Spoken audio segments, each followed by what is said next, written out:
Martinez. Release pass to Mark Meneses. Laban kay Lohera. Two lefties going at it. A second remaining. Hamon heaves it. Just beats the shot clock. Martinez though gets the offensive rebound but can't convert. Cebu Classic having themselves a drought here in quarter number 2. Lohera, the burst of speed but gets blocked. Second block by Ladis Lepalam. The bounce pass to Mark Meneses. Can't control it. Leads to another turnover against the Cebu Classic. Lohera on the left side. Gets past Lepalam but could not finish. But Mark Barrera, easy pickings off that loose ball. I thought should have been a goaltend call right there. Somebody moved the net on that shot by Lohera, but good thing Barrera was there. An 11-2 run para dito sa Muntinlupa. Skip pass, Hamon. Goes right at Mark Barrera. Fadeaway jumper. Does not get the bounce. The Classic still struggling to shoot that basketball here in this quarter. It's really just impressive how high Mark Meneses can get up there. And you couple that with already the long limbs that he has, makes it hard really for opposing teams to battle him for those loose balls, especially on the glass. So pagpapahingayin muna siya dito. Ubalde. Oh, what a look inside. Martinez, the up fake. Doesn't get the basket, but he will head to the line for 2 shots. Two-man game with Paulo Ubalde on top, and Diacoman still the master of the pick and roll. But that time, Lepalam elected to pop out, which enabled space for Martinez to round up on that baseline side on the left, making himself available for that pass. Si Marvin Hayes babalik sa loob para dito kay Coach Gino Ludovice. Mintes yung unang free throw ni JP Martinez. His first game for the Classic. 0 out of 2.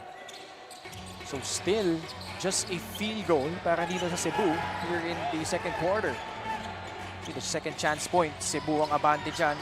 Plus 16 sila sa rebounds. Marvin Hayes though, able to escape but could not finish with an offhand. Di niya nagamit yung banda doon. Ubalde trying to change their fortunes. Lepalam against J-Boy Gob. Pinalik kay Paulo. The Aquaman. Quick pass to Dennis Santos. Lastimosa and Hayes all over him, but manufactures a shot underneath. Almost a good defensive possession down the wire right there para sa Muntinlupa, but Dennis Santos so great at improvising on his shot, getting away from multiple defenders, fading away to his right. Marvin Hayes, the right corner, laban kay Martinez. Goes up strong. Draws a foul. Marvin Hayes on a mission this season. Former JRU standout, Lepalam. Tingin niya siya yung nahawi sa mukha doon.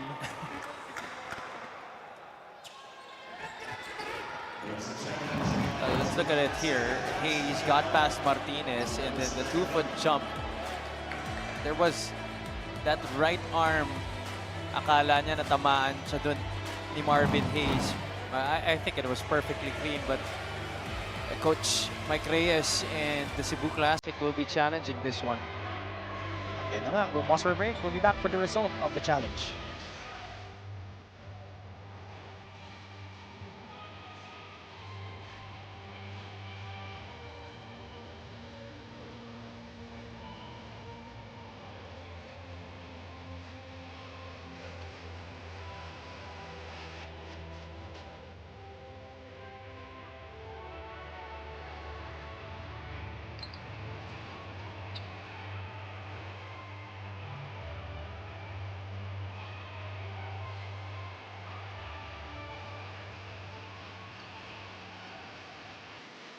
The challenge made by Cebu Classic is unsuccessful. Bigo ang Cebu Classic sa challenge nila doon. Hindi naman kasi masyado gumalaw yung kanang kamay eh. It was just there, pero wala naman talagang extension. Ayun. Look at it here. He goes up for that layup, And then you see that arm go down near the chest area. Pababa kasi yung motion eh, hindi pa forward eh. If that hand went really towards that chest area of Ladis Lepalam instead of going downward, that would have been an easy offensive foul call laban kay Marvin Hayes. Mawawarningan din sila dito. Marvin Hayes at the line. Scored 11 points, grabbed 5 rebounds. Blocked out 2 steals in their game against Bulacan. Marvin Hayes. He's looking good early here. Good percentage from the field. I don't think he's missed yet. Yeah. 6 points, 3 assists. 2 for 2 at the line. Muntinlupa catching up here, down by 2, 30-28. Ubalde directing traffic para dito sa Cebu Classic. Martinez. Santos against the much smaller Kurt Lohera, goes right at him. Fadeaway jumper by Santos. Tapikan ng bola, mapupunta kay Lepalam at mabibiyayaan siya dito. Basket and 1 for Ladis Lepalam.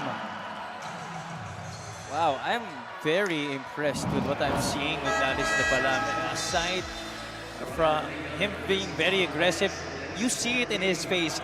He wants this. He wants a good game today. He wants to show everybody that he belongs here in this league.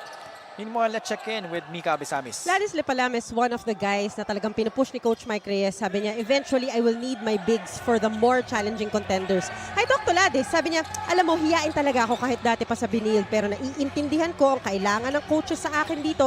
Kailangan kong magpalakas, magpatibay ng katawan. Hindi enough na malaki lang ako. He has been joining rides. Mahilig pala siya magmotor to get used to more camaraderie. Ken Javi. Grabe, daredevil pala to si Ladis Lepalam, no? But you know, Ano siya, angkas siya doon o siya yung driver? Kasi parang hirap pag siya yung angkas mo eh. mahirap pag may kasama. Hindi balance eh. But you know, going back to Ladis Lepalam, you just see the pep in his step this season. Iba. We saw that in that very first game that they had, that upset win that they had over the Caloocan Batang Kangkalu, where he played against very impressive big men, veteran big men of Caloocan, more established frontline players. But after that, his game kind of dwindled. Only scored 6 against Quezon, 5 against Bataan, 2 against San Juan, and in that game against Manila, only had 3 points despite playing over 21 minutes in that game. So nice to see him getting back into form, especially in this game against Muntinlupa, which is giving Muntinlupa a lot to worry about right now. Si Jera Flores, napituhan ng technical foul dito after arguing with that last call. Well, kanina pa kasi siya talagang nagre-reklamo sa ating mga referees. You already saw him after he was called for the second personal foul earlier. How he vehemently tried to deny that. So our referees at this point not having any of it anymore.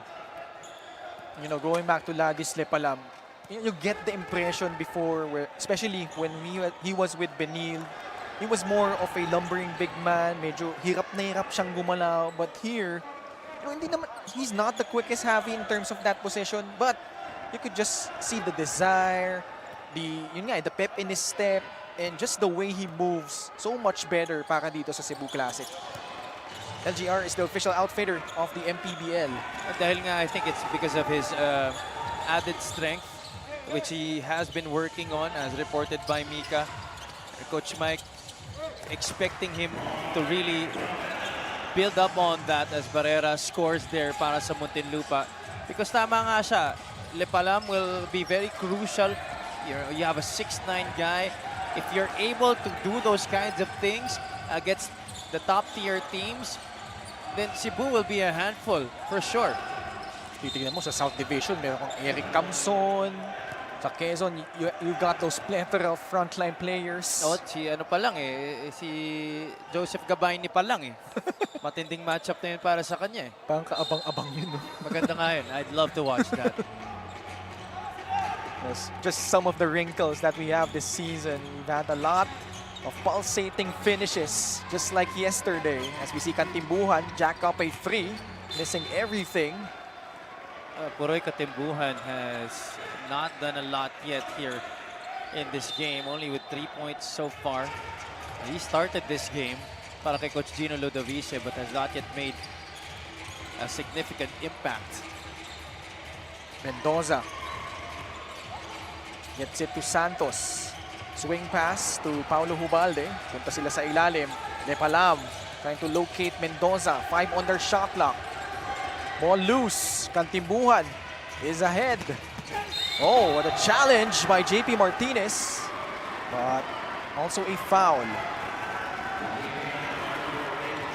Quite a tight spot on the break there by Puroy Katimbuhan. He had Barrera already ahead of him, just slightly ahead of him. Pero parang sikip nga naman talaga yun para ipasa para sa kanya. So he just used Barrera as quite of like a screen. Pero inabot pa rin sa dun ni Martinez. Kaya lang, Martinez got a lot of arm on that shot. Hard to argue that it wasn't a foul, although he did get some ball. Solid numbers against Bulacan. 13 points, 7 assists. A split at the line, giving him his 4th point. Medyo nag-slow down yung scoring natin dito. 33-31. And patapos na tayo dito sa ating second quarter. The defensive intensity has certainly ramped up para sa parehong koponan, Ken. That's the reason why scoring has really slowed down a bit in this quarter. Cebu, actually, they are one of the best defensive teams in the season so far, only giving up 65.4 points. Although sa pag-produce din ng puntos, hirap na hirap sila. They're second to the last, only 66.2. Yan rin naman ang laging pride ni Coach Mike Reyes sa kanyang mga teams. Defense, always. A split at the line as well para dito kay Paulo Hubalde. Gives Cebu a 3-point lead, 34-31. 31.7 seconds remaining. We'll pause for break.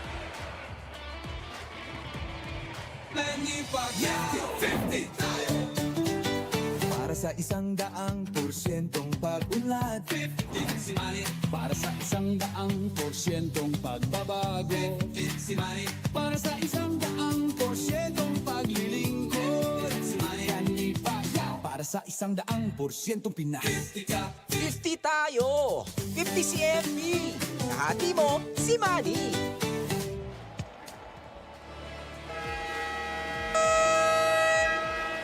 You can watch us live on our Facebook page and YouTube channel. Of course, Captain Mpbl, Commissioner Kenneth Durendes, Rudy Distrito, and our Head of Operations, Emerson Oreta. Of course, Rafi Reyes, the former UE Red Warrior, in attendance. And Cristianan Di Maunahan. Later on, Hubert Cani and the Bataan Risers will take on the San Juan Knights. Another good game in this Friday billing. Nakaagaw itong Cebu Classic. They can opt to take the last shot of the half here. Hubalde probing. Santos for free. Too strong. Not a good shot. Still a lot of time left na binigay nila para dito sa Muntinlupa. Yeah, you're right. An early shot right there. Could have made one more swing pass, maybe to the corner or back to the middle. And they let the ball roll all the way to the half court. Nakabuelo tuloy si Puroy. Gets it to Mark Barrera, who drills in a free just before the buzzer. And just like that, we're all tied up. Talagang trinabaho ng husto ng Muntinlupa itong kalamangan ng Cebu. That whole second quarter, nice setup right there by Katimbuhan, getting the screen up top, high ball screen, and then Barrera making himself available, a slight relocation to that left flank, getting that shot off just in time to tie things up at 34. Making the Cebu Classic pay for that miscue on the other side. Just gave them enough time to execute well to end the second quarter. And at the half, we are tied 34 all.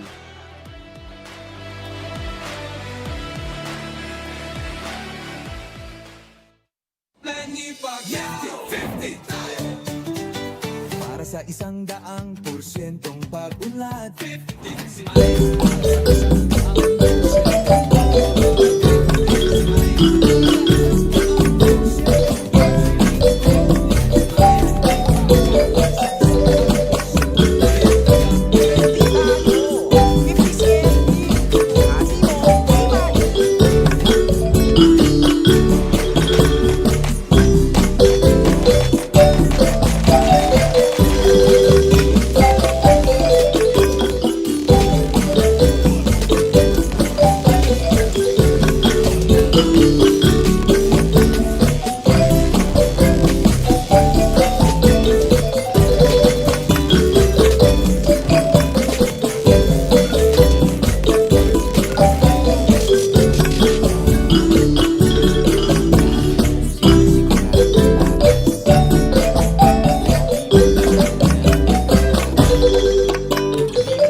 okay lang kung ano nakita niya. Dario splits the D.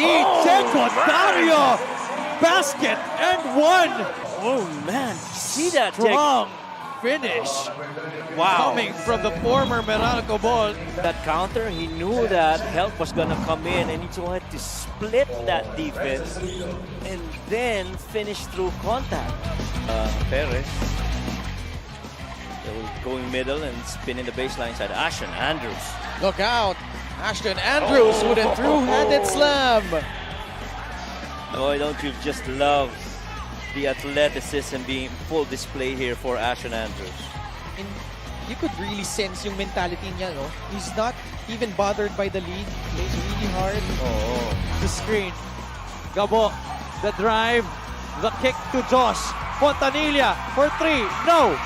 Fontanilla gets it back. Fontanilla, nowhere to go. Fontanilla puts it up and gets the bounce. 2 points para kay Josh Fontanilla. Wow. Talk about resilience. Josh had a hard time trying to figure out how to score. Defense was all over him. Feet work, as the term of Coach Christian would be, ended up with that lucky bounce. Big basket para kay Josh Fontanilla to Oligario. JR attacking the middle. Again, manufacturing a shot inside the paint. JR Oligario. Second time we've seen that move this game from Oligario. Guys, if you're aspiring guards like Oligario, watch this guy's footwork. Jamil Gabawan with 5 seconds left. Caloocan still has a chance. Casin. The heave. Oh my goodness! God. Sinukat niya, Coach Mike. Oh. Vince Casin. He measured that real good. Oh my. I've been seated here for some games, but to see a lot of these heaves going in, this just makes It looks this good, Coach. Right, it looked good. You see that? Sinukat niya. Diba? Tansyado. Correct. 3.5 to go here in the fourth. 73-69, Pampanga ahead. Gabo. Oh, what a move! Oh! My goodness! Now you see me. Now you don't hesitate, Gabo. Houdini move. Well, he caught everybody with that hesitation and then got it to the lane. Pinoy step, side step, whatever you call it, Euro step. Still a getaway move. Namson rolls. Oy! Oy! Oy! Wow! Oy! What a move! Eric Camson! Oh, Pati si Don Villamin, ang assistant coach ng Rizal, napangiti doon. Just when you think you've seen it all from Eric Camson this season, Ilista mo na. he comes up with Ilista mo na. that yo-yo layup. Half time. Backdoor. Gomez goes backdoor. Oh no. Mina, free for Looks three. good. No.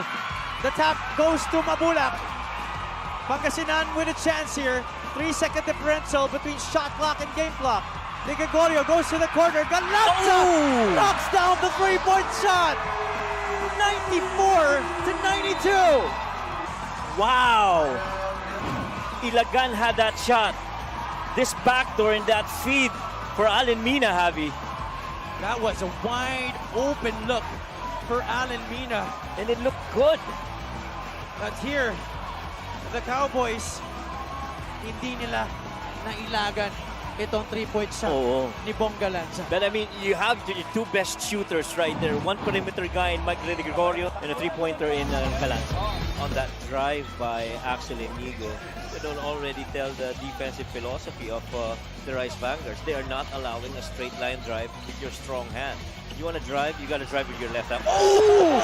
Look at this! A rim rocker from Christian Manaytay. Oh my! I told you about Christian Manaytay. He is just a bundle of energy.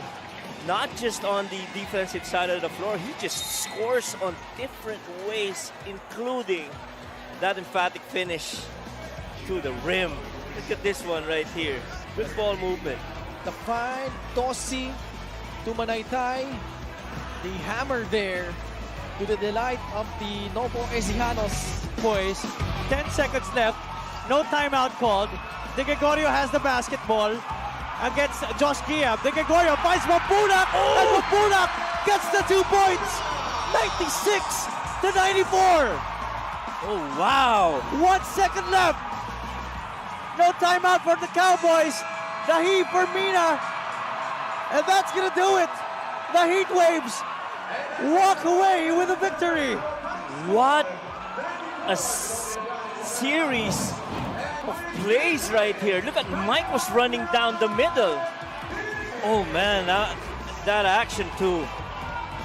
Gomez got decked there. Yeah, he That's did. what they're trying to argue. Right. Hesed was trying to, the other guy, I think that was Hesed, was trying to corner clear. But as that was going, Mike was pretty much, wow. Crazy end-game finish here between these two squads.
At the half, we are in a deadlock between Muntinlupa and Cebu at 34 apiece. And maganda yung naging pinimula dito ng Cebu Classic. They went up by as many as 13 points, 26-13. But bumawi din naman itong Muntinlupa in the second quarter, Javi. Yeah, they really clawed back in the second quarter. They only limited Cebu to only 8 points in that period while scoring 21 points of their own. As you look at the numbers here after the first 20 minutes, Cebu ending up with a 40% clip, but that was as high as, I believe, 55. They were able to out-rebound Muntinlupa, which gave them a lot of opportunities to score in the first quarter. But that second period, both teams wrapping up their defensive intensity, which gave a lot of advantage to Muntinlupa, forcing Cebu into a lot of turnovers. They forced 12 in that quarter, which they were able to convert into 14 points. And the bench really contributed para dito sa Cagers. 18 bench points as opposed to only 9 para dito sa Cebu Classic. A lot of guys came off the bench and really contributed, particularly ito si Mark Barrera para sa Muntinlupa, who scored 12 points. 12 of the 18 bench points belong to him. Marvin Hayes, meron ding 7 puntos. Kurt Lohera with 5 points. Buroy Kantimbuhan rounding out their scoring with 4. Yung mga mainstays nila, no? For Cebu naman, Ryan Mendoza hit all 4 of his threes for a total of 12 points. Ladis Lepalam on the interior, a thorn on the side of Muntinlupa with 10 points. Dennis Santos with 7, Paulo Hubalde with 3. So it's been a defensive masterclass between these two squads so far. Mark Barrera picking up from where he left off in that impressive debut for Muntinlupa. But Ryan Mendoza, like Javi mentioned at the top of our coverage, has not scored prior to this game until today. Muntinlupa will have possession to begin quarter number 3. Kantimbuhan will be joined by Ramos, Mark Sarangay, Mark Barrera, and Ron Lastimosa. Puroy navigating through that screen. Gets it to this is De Leon rather. Marge De Leon, also from the Heavy Bomber squad, will head to the line for 2 shots. So came off the bench last game nila. In the first half, talking about Marge De Leon, only played 2 minutes in the first 2 quarters. I think he only came in at the second period. 4.6 rebounds. Playing 11 minutes in their game against Bulacan. Hailing from Lubao, Pampanga, the 25-year-old. Making his debut in the Mpbl, makes the second free throw at lamang na ang Muntinlupa dito to begin the quarter. Yeah, ito si Marge, younger brother of Pampanga's Matt De Leon. Ooh, okay. Jeco Bangkale, hand off to Brian Mendoza. Santos fires a free. Off the heel, rebound by Mark Sarangay. Curiously, ito si Jeco Bangkale, di na binalik ni Coach Mike Reyes after starting the game. He wasn't able to make a huge impact. In fact, he was scoreless in that first half. But I would have expected him to turn in a better stint if he got back into the game. So here he has a chance to prove himself again. Oh, great pass. Lepalam scores plus a foul. Great feed from Jeco Bangkale. I don't think Muntinlupa really expected this to happen in this game. Our assist of the game brought to you by 1xBet, the title sponsor of the Mpbl. 1xBet, your choice, your victory. Feel more game with 1xBet. Bounce pass right on the money there. Bangkale setting up. Ito si Ladis Lepalam. And again, I don't think Muntinlupa expected Lepalam to be a huge offensive threat in this game. But right now, ito si Lepalam already in double figures. Well, he finished with 10 in the first half. Right now, he has 13. Ralmeca kakapasok lang. Napipituan ng foul dito. Ralmeca missed a couple of games after spraining his wrist after a hard fall when he went up against Jesse Sumoda. That was their first game against Caloocan where they were down by as many as 19 points. Hinabol nila. Big fourth quarter para sa kanila. At sa laro na yun. Lastimosa sends it to Puroy Kantimbuhan. Paatakin yung depensa ni Bangkale. Whips a pass to Lastimosa. Catch and shoot. No good. Meca comes up with it. Mendoza surveying the floor for the Cebu Classic. Rejects the ball screen. Drives baseline. Great cut. Specialty of the house for Bral Meca. And that's what Brian Meca can give you. Moves well without the basketball.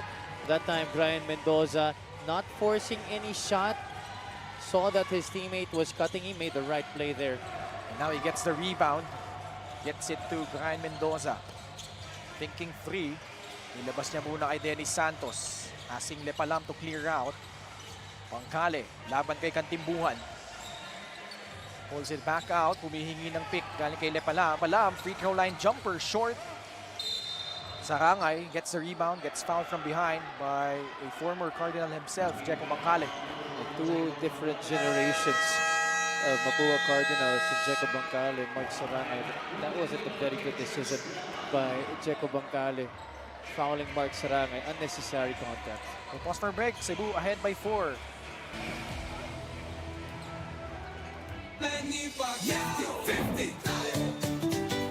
Para sa 100%'ong pag-unlad, 15 si Manny. Para sa 100%'ong pagbabago, 15 si Manny. Patong paglilingkod, 15 si Manny. 100% Pinas.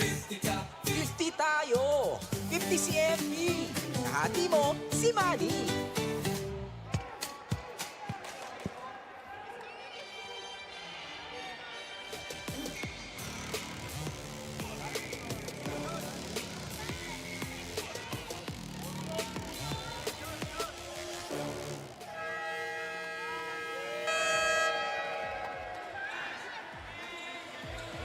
Check out our Gixxer fan of the game, Rashawn McCarthy in street clothes, but is supporting the Cebu Classic from the sidelines. Abante sila dito ng 4, 39-35. Si Mayor Rashon. Nakita mo ba yung bihis niya kasi nung game nila laban sa Manila? Pero nakabihis siya, naka-white polo, black pants, tas leather shoes. Kaya pala. Sabi ko, are you running? Pero ito turnover against Muntinlupa. Ball goes back to Cebu. So after that, bumawi naman tong Cebu Classic with 5 straight points. Oh, great no-look pass. Lepalam leaning in but could not finish. He was just quite out of balance there. Barrera, nilabas muna papunta kay Kantimbuhan. Lastimosa sa kanang banda. Hinatid papunta kay Jera Flores. Lastimosa sees daylight, swishes in that mid-range jumper. First points of the game para kay Ron Lastimosa.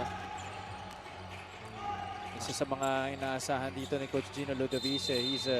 He's been a constant starter in the past 2 games para sa kanila. Because of his ability to play both sides of the basketball.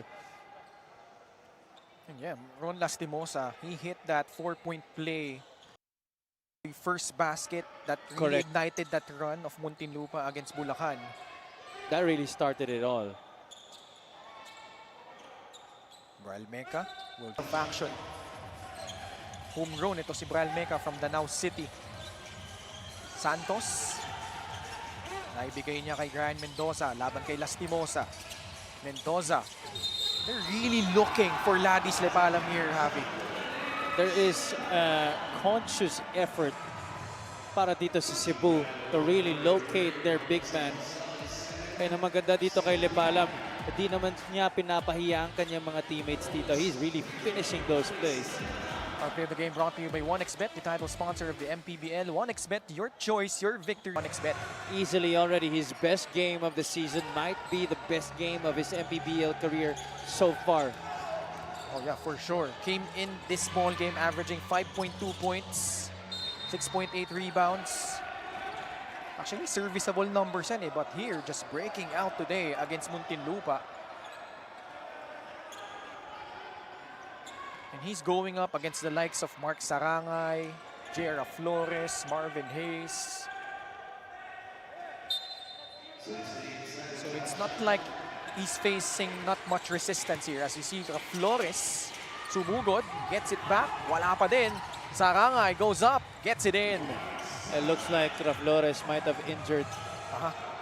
Or I think it's his knee. I thought it was the ankle, but now he's holding on to his right knee. Oh, this is something you don't want to see, especially coming off that 18.4 rebound outing that really set the tone for them this season. Exactly. I really hope it's nothing serious because talaga mabubuta sila ng matindi dito. If mawala na matagal si J.R. Flores, let's take a look at what happened. Oh no. Yung medyo pumasok ng konti, tuhod niya, no, dun sa landing. Yeah. Tapos hindi niya naramdaman agad eh. I think the pain just started to shoot up after a few seconds. Actually, masama na nga yung bagsak niya dun sa kanyang paa eh. So that's why I thought it was a sprained ankle. But then I saw on the replay, medyo pumasok yung tuhod niya eh. And I think he's having trouble trying to straighten it out. A good thing to end up here with the help of the staff and his teammates. Di na kinailangan i-stretcher. Pero yun nga, parang di niya madiretso yung kanang tuhod niya. Not really putting much weight on that right leg. But hopefully it's not as bad as it looked earlier. Dahil kaya nang sabi mo, no, that will leave a gaping hole at that front line para dito sa Muntinlupa. So Marvin Hayes will return for the Cagers. Mendoza. Nothing really happening here sa opensiba ng Cebu. Ngayon, aatake si Dennis Santos. One and done by the Classic. Muntinlupa, chance to counter. Marvin Hayes. Oh, that was a bad pass, yes. He was already at the basket. Should have went up for the shot. Should have went up with the shot earlier to see Marvin Hayes. Under 6 minutes remaining here in quarter number 3. Abante ang Cebu dito, 42-39. Working against Kantimbuhan. And he will be with foul. Yep, our refs have been consistent. They already called it earlier on Domart Matiliano. They should do the same here to Jeco Bancali, and that's exactly what they did. Little lowering of the shoulder.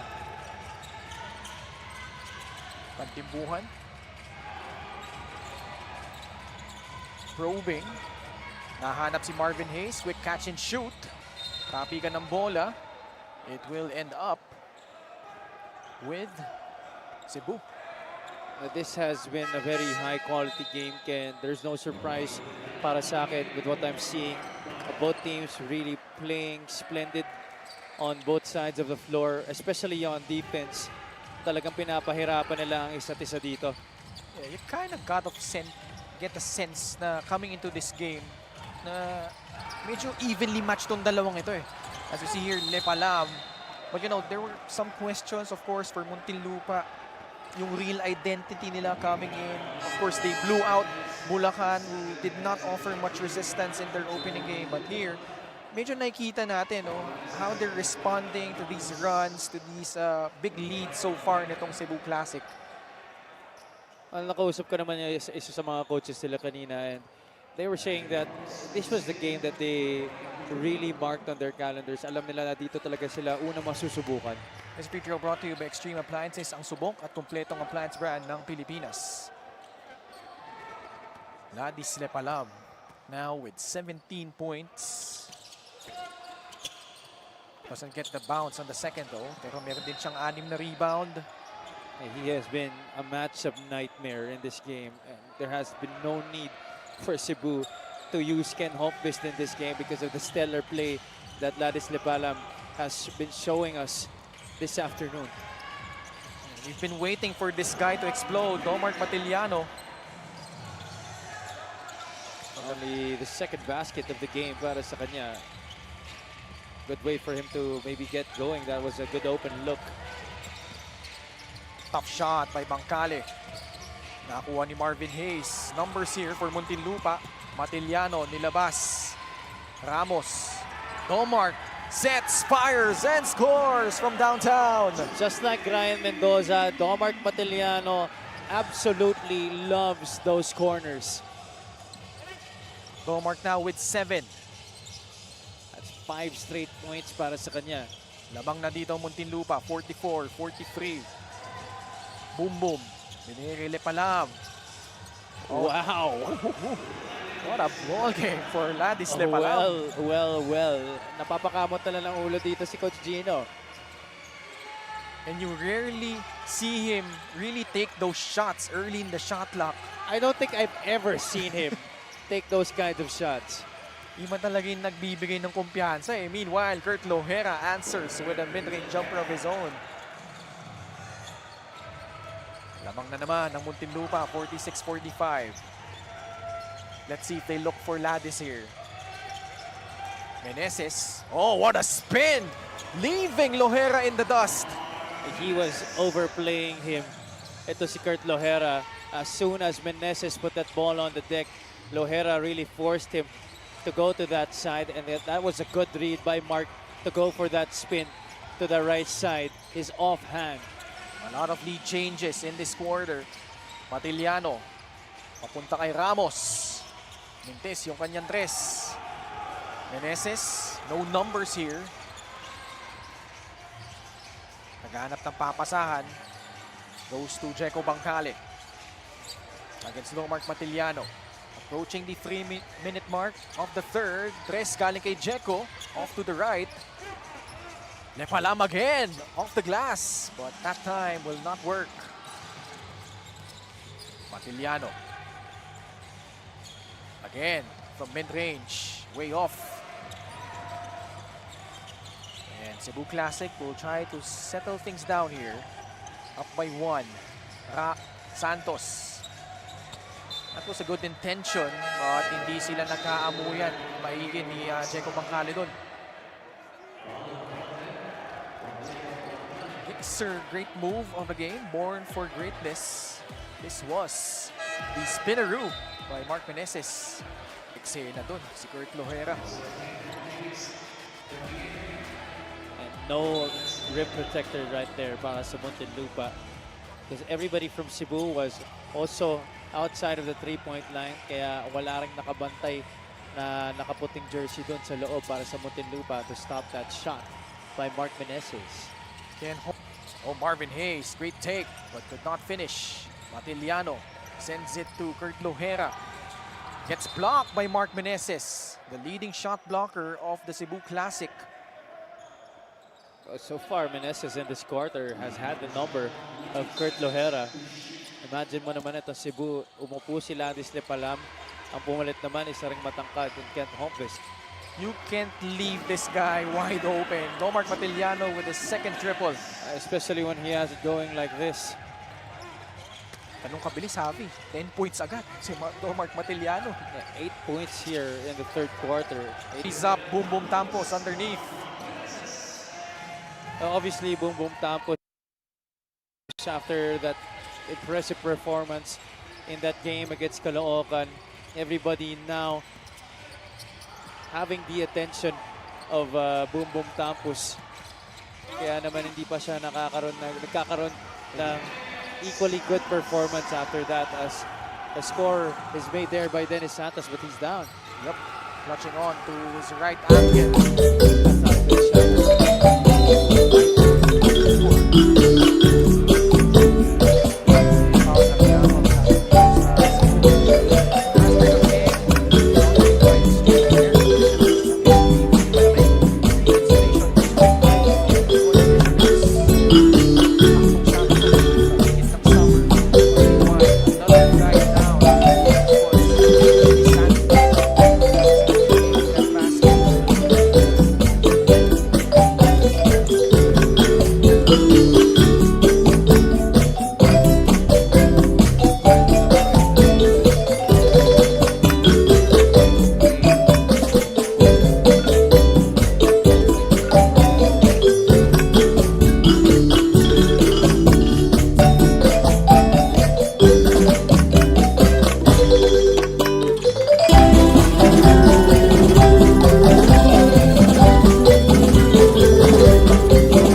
It's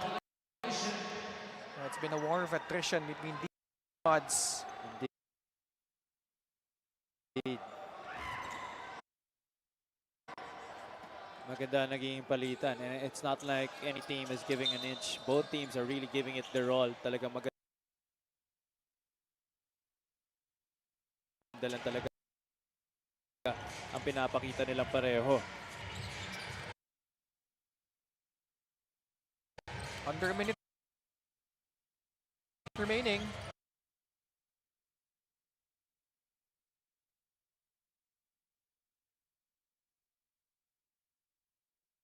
Here in the third period. On the right elbow, Marvin Hayes.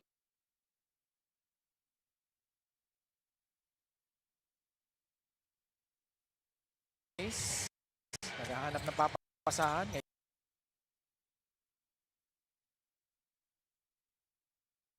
Ngayon. Susugod. Laban kay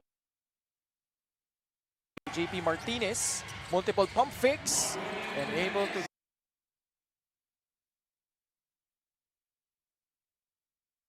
get it up and in. Wala ka na magagawa doon defensively.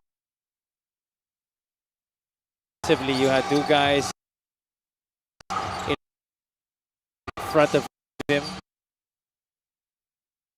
You had their hands up.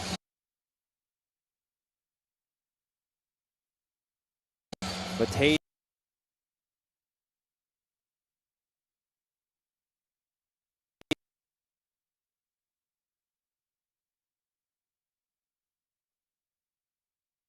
rising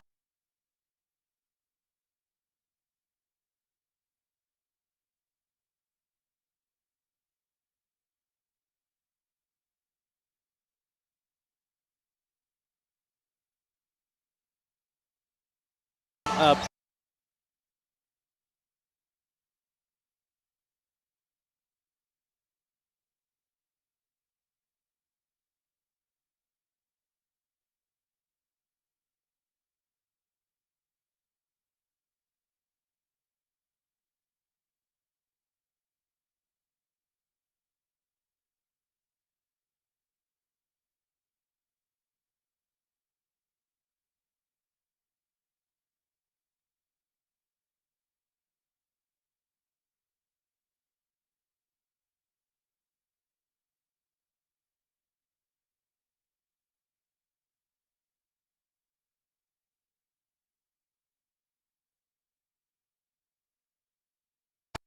Taller.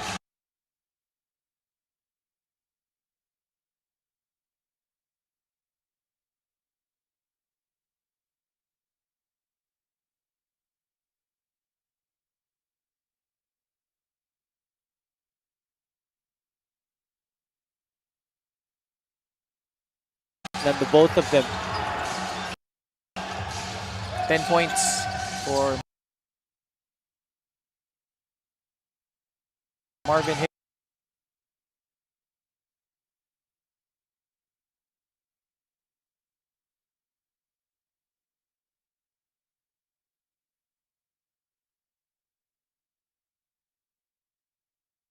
Hayes.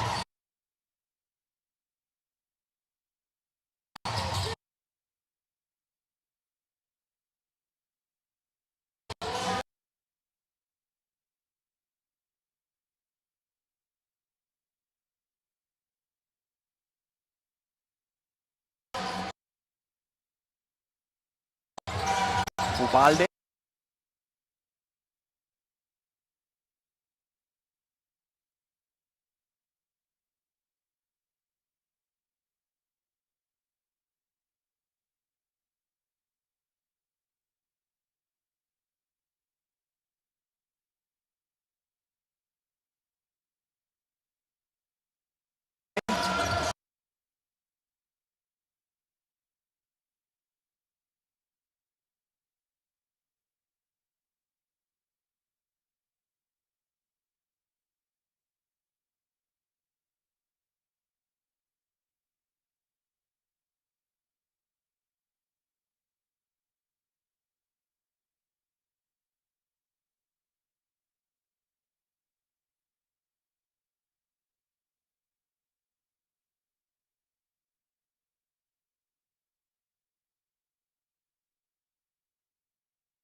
Nandito po ulit tayo sa San Jose, Batangas at the FPJ Arena. Ito ang turnover story natin, no? +8 yung Cebu, and then Muntinlupa +19 naman in points off turnovers. And much like yung kanina, no? Marvin Hayes able to score, giving Muntinlupa the lead, 61-59. Sa poste, Paulo Hubalde. Nananatili ang bola sa panig ng Cebu Classic with 10 on their shot clock. Yung turnovers talaga ang dumadali dito sa Cebu sa laro na to. That's what did them in that last play before the timeout. They gave up the basketball, which led to that Marvin Hayes basket. So for their point guards, Paulo Hubalde, Jacob Bancale, it's on these guys to really help them take care of that basketball. 4 seconds on their shot clock. Meneses can't bail them out. Marvin Hayes with a running start. Skip pass, Lastimosa. Great extra look. Papunta kay Kantimbuhan. Crisp ball movement. Marvin Hayes off the side of the backboard. Ball ends up with Italiano. Oh, the layup from Puroy Kantimbuhan. Not really the smoothest of possessions. In fact, quite sloppy para sa Muntinlupa, but they still made it work. Matiliano not forcing a shot on his own, going to the open man, which was Puroy Kantimbuhan. Who now has 9 points. Now tasked to defend Paulo Hubalde at the post. Hubalde draws a foul from Puroy. It might be time for Paulo Hubalde to sort of stamp his class on this game para sa Cebu. Assist of the game brought to you by 1xBet, the title sponsor of the Mpbl. 1xBet, your choice, your victory. Feel more game with 1xBet. You saw there, wala kay Matiliano, nang bahagya yung bola. Was able to get it back. It still was able to get it to Puroy Kantimbuhan. Paulo Hubalde, 10 points, 5 rebounds, 3 assists. Solid shooting in that game against Manila. The former UE Red Warrior. He set the tone in that game. Umpisa pa lang nung siya nakakuha ng unang puntos ng Cebu. He led by example in that game, and it was infectious sa kanyang mga teammates against the Batang Quiapo. Matiliano goes up. That's a tough shot over two defenders there. Bola mananatili sa panig ng Muntinlupa. So the Cagers in the midst of a 7-0 run. While Cebu Classic, medyo matagal na rin hindi nakakapuntos dito. They inbound it from the baseline. Kantimbuhan, catch and shoot free. No. Sarangay hustles, but saves it to the wrong guy. Mendoza with a running start. Santos, the flyby, the shot off to the right. You knew that was off. That's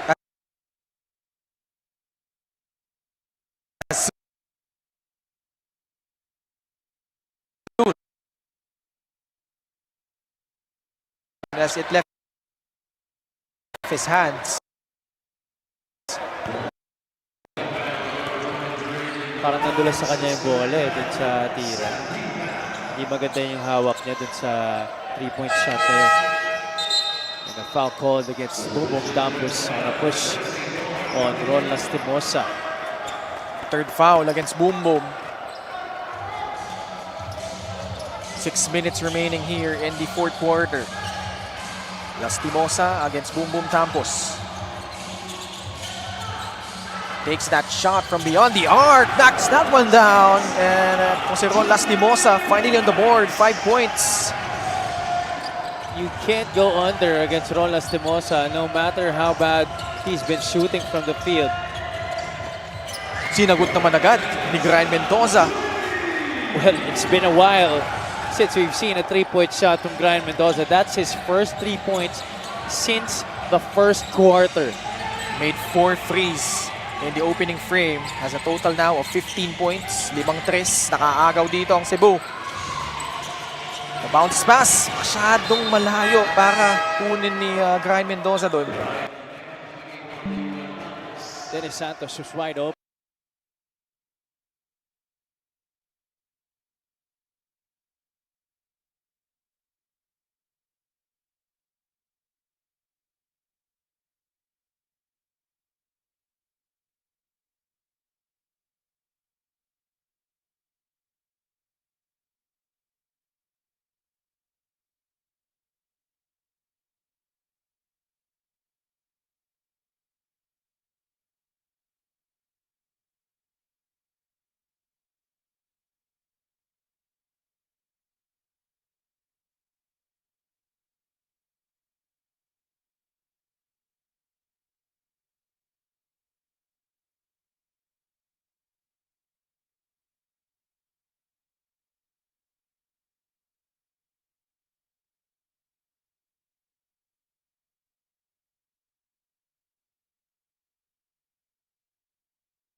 Roy Kantimbuhan with 9 points so far.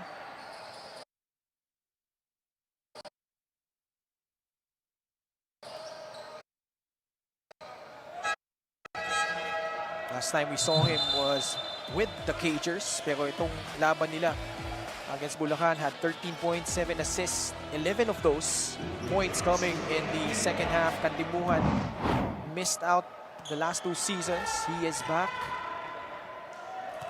Mintis yung kanyang una. Or actually, he played for Bacolod in season 5, di ba? Correct, yes. And now returns with the Cagers. Free throw shooting na magkabilang kupunan, ha? Hindi kagandahan.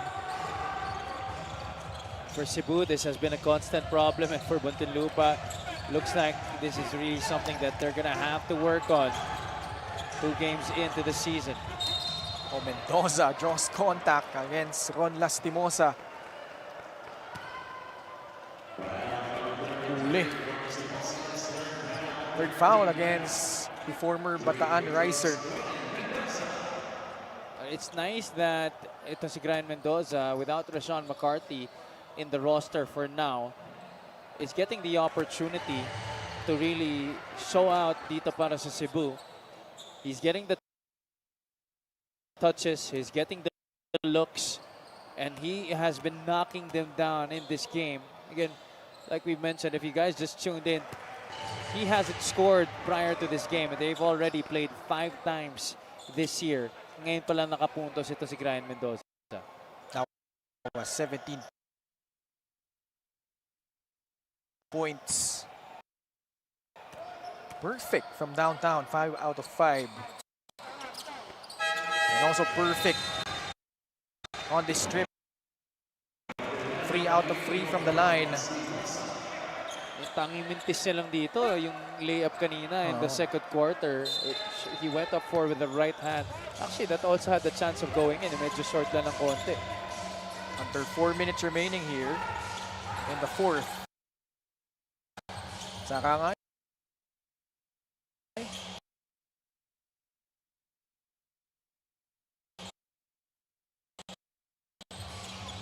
Nakapasok lang. Ito si Domark Matiliano. Marvin Hayes working against Dennis Santos. Slides in. Met by Lepalam. Nilabas muna yung Kantimbuhan. Step back. Hayes with 4 on their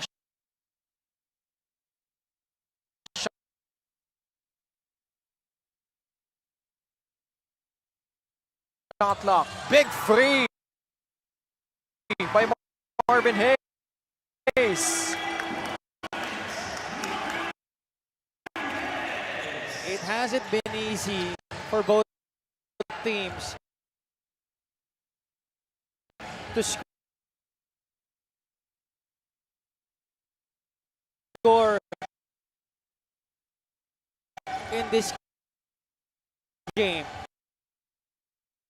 because of the really high defense that both teams have been exhibiting on each other. But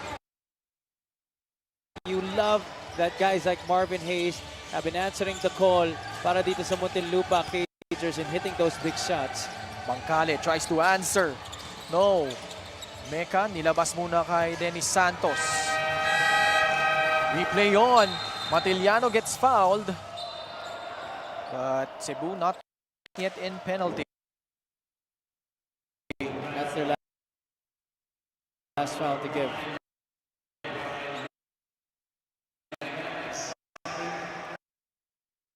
What about Marvin Hayes? 15 points, 8 rebounds, 5 assists.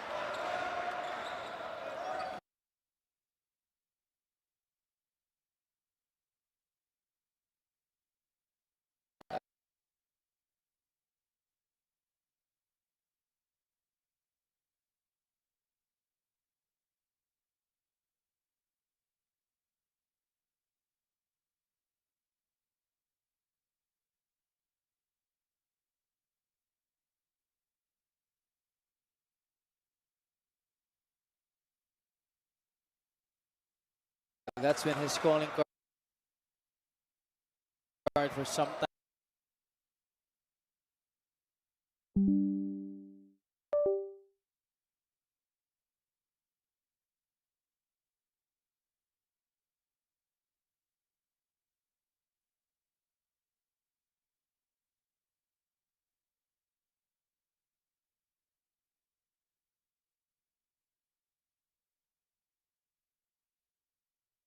All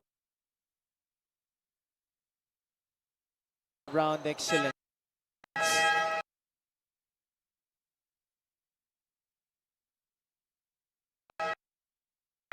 Para dito kay Marvin Hayes. This game has featured 5 deadlocks, 11 lead.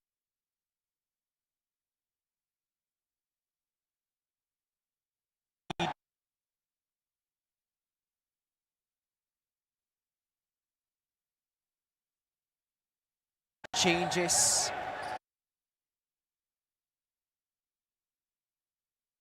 Quick breather for Ron Lastimosa. Papalitan niya muna siguro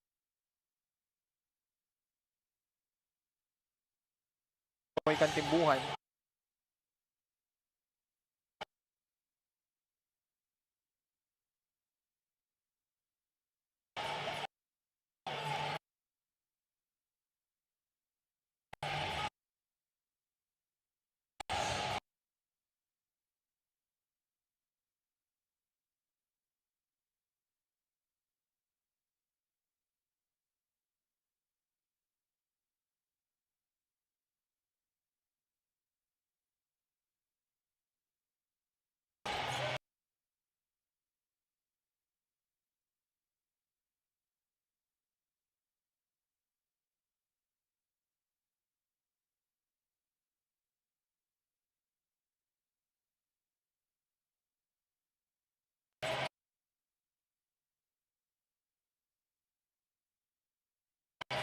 Ojera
in preventing Cebu from even making a big run towards the latter part of that match. Our best player of the game is brought to you by 1xBet, the title sponsor of the Mpbl. Your choice, your victory. Feel more game with 1xBet. And Javi, pwede na niyang idagdag sa kanyang collection ng kanyang vlogs itong napakagandang performance ni Kuya Marvin. Mismo, almost actually a triple-double. He flirted with that in this game. Again, all-around performance is something that you can say in the same breath as Marvin Hayes. Yan po ang ating final score, 77-70. Muntinlupa notching their second win. Tungo na tayo kay Miss Mika Abisabis. Maraming salamat, kasama ko nga ngayon ang best player of this game. Walang iba kundi si Marvin Hayes. Kuya Marv, nahiya naman ako sa'yo kanina. Sabi ko pa sa'yo, nandito ka pa rin. Natapos ka with 18 points. Ano? Pero ang mas gusto ko dito yung 9 rebounds. Talaga palang hindi lang sa vlog yung pagpapakondisyon mo. Seryoso ka pala talaga. Siyempre, hanap buhay natin to. So, kailangan seryosohin. Marv, dun sa dalawang laro nyo, no, nakita ko na meron namang pyesa itong team na to. Ano? Kumusta kayo sa mga practices? Alam ko isang buwan pa lang kayo magkakasama, pero mukhang maganda naman ang chemistry so far. Yun nga, kasi yung team namin puro bata. So, ilan lang kami ng mga veterano dito nila Mark Sarangay. So, ako. So, yun, parang naman yun kung sino yung mas matanda, siguro siya yung mas kuya. So, kailangan natin gabayan yung mas bata. Kausapin natin kung medyo hindi maayos yung takbo. Baka, lagi kong sinasabi sa kanila na wala namang maniniwala sa atin talaga kundi tayo-tayo lang. So, yun, lagi lang kaming trabaho. Napakaganda, Marv. Marv, bukod sa mga viewers mo sa vlog mo, meron ka pa ba mga gustong batiin at pasalamatan? Actually, wait lang. Nawala yung babatiin ko. So, babatiin ko na lang yung siyempre yung team owner namin, si Boss Kaiser, tapos yung mga sumusuporta sa Muntinlupa, tapos yung mga teammates ko, yung mga coaches. So, ayun, binabati ko rin yung yung mga anak ko, tsaka yung asawa ko, tsaka yung mga kapatid ko, tsaka yung mga kapatid sa lokal lang, New Panaderos. So yun lang, maraming salamat sa Mpbl, sa opportunity na to na kahit pa paano, maraming players yung natutulungan. So yun,